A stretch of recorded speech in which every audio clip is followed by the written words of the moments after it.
So the Lightning II may just be the new edge in the fentanyl fight. It's October 2025 and the Caribbean is straight up wild right now. Picture this, Arleigh Burke's like USS Gravely, a sneaky Virginia-class sub sitting 75 kilometers off of Venezuela's coast, staring down Maduro's narco empire. Looks like he's potentially losing it. He called the US imperialist pirates and he's firing up militias in La Guara. Venezuela's defense minister, Pedrino Lopez, even called out the 5 F-35s that were caught lurking at about 35,000 feet off of Venezuela's coast, even though they were in international waters. But there's been 5 strikes on narco boats. So as I'm editing this video, we've got breaking news. We got a 7th strike on a narco boat off the coast of Venezuela. So the gloves are really being taken off here. It looks like a direct kinetic hit with a Hellfire missile, kind of what we've seen in the past with some of these strikes. But even bigger breaking news is that the CIA has now been given the green light to take the gloves off inside of Venezuela. But the fact that that's being made public,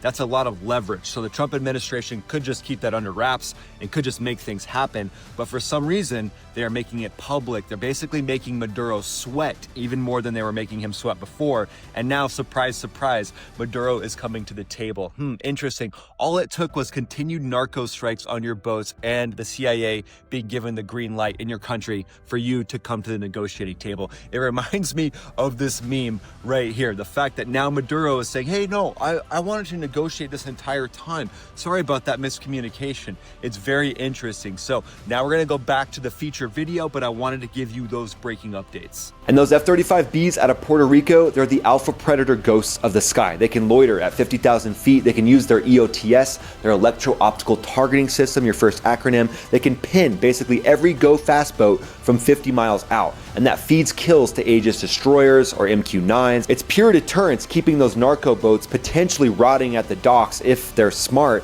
because one wrong move means they turn into vapor. This F-35 to me is next level game changing. It's shutting down cartel runs before they even hit our shores because of the capability of the radars on the F-35. Today we're going to dive into the deployment to Puerto Rico, why the STOVL, the short takeoff and vertical landing, is a beast for this fight, and how Marine Recon can team up with F-35Bs. We'll also talk 2 hypothetical ops that could be going on right now that could gut the entire narco game. So 10 F-35B Lightning II Joint Strike Fighters, Marine Corps stealth killers rolled into Saiba, Puerto Rico at Jose Aponte de la Torre Airport, Old Roosevelt Roads. Now Southcom's U.S. Southern Command's hub is there. VMFA 225 Marine Fighter Attack Squadron, the Vikings, they flew in September 13th. And as of today, reports are saying that at least 8 of them are flying up to 15-hour caps in the area, with 2 sitting alert. They're linked with the Iwo Jima group, the USS Iwo Jima, San Antonio, Fort Lauderdale, 4,500 Marines strong,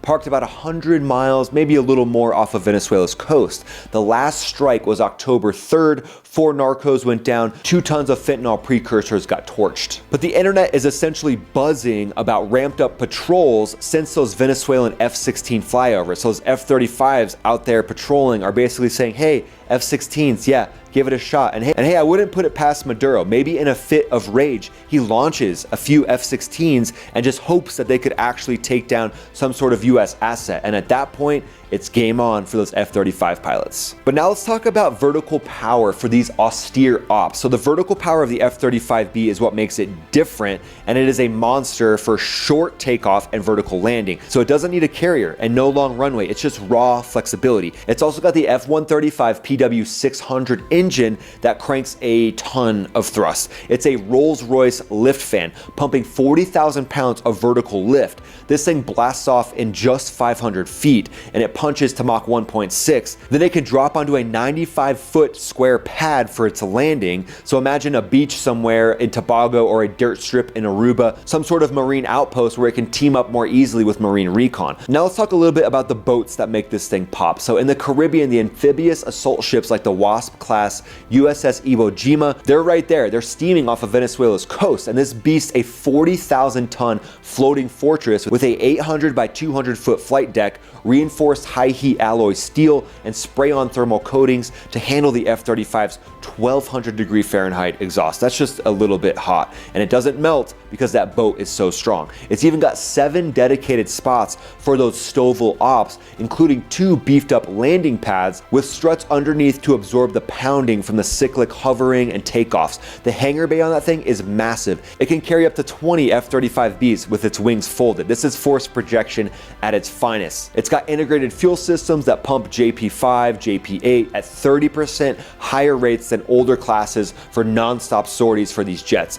And don't sleep on the American class cousins like the USS America or the Tripoli. They're optimized for similar type of setups like this as well. And then MV-22 Ospreys operate off this as well, and they're there for rapid weapon deliveries or pretty much anything you want delivered. They're basically like the FedEx of the Caribbean at this point. And to me, they've turned the Caribbean into a mobile air base. They parked 100 miles offshore of Venezuela. They launched those F-35Bs with that short field takeoff for potentially up to 24-hour around-the-clock patrols, and then they could vanish whenever they want to because that ship is so capable. And then for special ops, it's essentially a game changer. Cartel country's pretty nasty. I mean, swamps, jungles, islands, no pavement, not a lot of landing areas in those jungles. So the F-35Bs, they could be refueled and resupplied from the MV-22s. They could haul fuel bladders into places called FARPs. Those are forward arming and refueling points, and these acronyms are just getting better and better. So let's say a Marine recon team is taking some heat from some cartels. Those Stovall jets could basically pop up,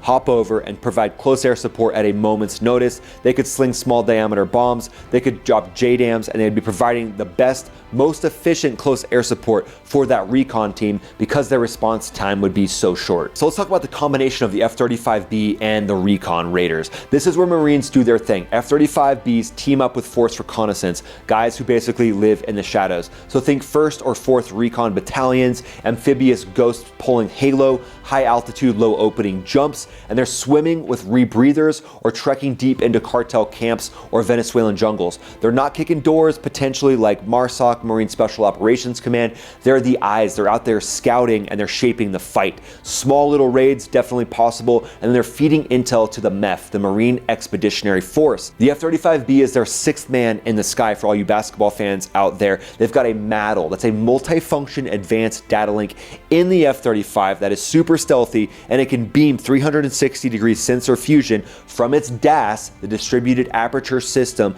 and the APG-81. That's its ASA, its Actively Electronically Scanned Array. God, these acronyms are just getting ridiculous at this point. But all those sensors combined can basically beam down to that recon force, and that includes infrared tracks on speedboats, intercepting cartel radio chatter, even spotting their cheap drones or their narco jets. Lear jets that are loaded down with fentanyl precursors or cocaine can be spotted very easily by those F-35Bs. Okay, but I got a new acronym for you. You ready for this? It's called Spectra Wolf. This is where it gets a little crazy. So sensor paired electronic countermeasures for tracking, reconnaissance, analysis, and lethal warfighting operations linkage framework. Yeah, that's totally a real acronym, yeah. Now let's talk about a little bit of Aegis fusion. The tech breakdown on this is just insane because, again, this isn't some solo gig. So meet the Aegis combat system. That's the Navy's brain for sea dominance. On destroyers like USS Gravely and Jason Dunham, the Aegis is the eyes and the net around the carrier. It also syncs up and teams up with the VLS, launchers with SM-6 missiles for a 50-mile plus kills. It's in essentially the best kill web going in the entire world. It can track 100 plus targets, and it can sling Tomahawks or ESSMs, those evolved Sea Sparrow missiles. And then the F-35B hooks into that Aegis system and gives it even more situational awareness. So the F-35B is basically like, act now and it'll give you 2 for the price of 1. And the Aegis can also help track different cartel assets as well. So if it's a go fast boat, the Aegis could cue a Hellfire from an MQ-9, or the SM-6 launching off one of the boats could shred it going up to Mach 3.5. That might be a little bit of overkill. Basically, you create a tsunami for a narco boat. So they probably wouldn't use that, but they would likely use a Hellfire. But the fact that it can sync up and team up with the situational awareness from that Aegis is just insane. It's a full loop. The sensor fusion on the jets feeds the weapon control systems on ships. There's redundancy. There's no single point of failure. And in these operations, this extends the Aegis's eyes maybe up to about 200 miles out or even more. Then the F-35B can get it up above the sea line even even further, which then extends it well past that number. So it turns the fleet into basically a floating fortress with an unlimited view. It's like having the whole battle group in your HUD, your heads-up display as a fighter pilot. You can basically see everything everybody's doing at all times. That's the beauty of the Aegis. So now let's talk about hypothetical operation number 1. We'll call this one Operation Tidal Hammer. It's a coastal narco interdiction. It's dawn off of Trinidad. Recon platoons from 4th Recon Battalion, fast ropes from MH-60 Sikorsky Seahawk helicopters. They confirm it's a Tren de Aragua mothership loading 2 tons of fentanyl precursors onto go-fasts. They laser designate via SATCOM. 2 F-35Bs, STOVL launch from a forward strip in Aruba, loiter at 40,000 feet in stealth mode. Their APG-81 paints the fleet silently. Data fuses to the USS Samson. Aegis SPY-6 locks the mothership. F-35s confirm no civilians in the area, and the jets drop 2 JDAMs, 1,000 pounders, GPS guided, turning the deck to scrap metal. Jet 2 fires Hellfires on the speedboats, multi-kills, shrapnel blooms like fireworks, Recon exfils via Zodiac boats as Venezuelan patrol boats scatter. The Aegis SM-6 handles any MiG or Venezuelan F-16 response. The result? That fentanyl route has been severed, 0 US losses, and STOVL lets the jets vanish before any retaliation. Now Operation 2, Deep Venezuelan Incursion. We're deep in the Orinoco Delta. Maduro's shielding a cartel lab. First Force Recon swims in via rebreathers. Others halo to a ridge for overwatch. They tag high-value targets.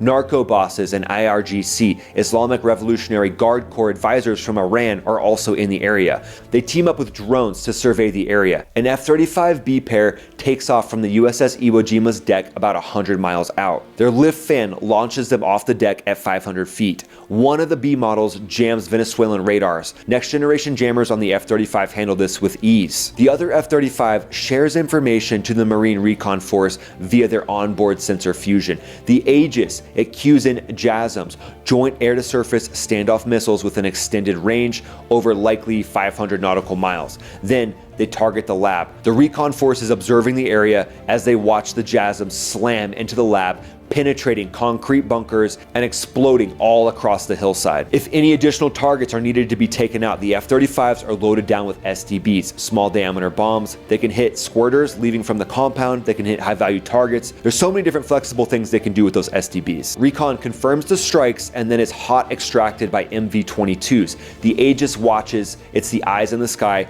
making sure everybody gets home safe. At this point, high-value targets are down, the lab is turned to ash, and the regime's narco money line is cut. To me, these operations are the blueprint of what the F-35B can do in the Caribbean. And with its STOVL, that short takeoff and vertical landing capability, it just adds to the adaptability of the Marines in the area. So that's the F-35B. What do you all think about the F-35B being in the Caribbean, and how do you think it'll be used versus the drug cartels? Let me know in the comments below. Would love to hear your thoughts. And hey, the best compliment you can give me is just watch this video right here. When you watch this video right here, it helps the channel out a lot, and I would just greatly appreciate it. So I'll see you on this video right here. This is Ryan, also known as Max Afterburner, signing off.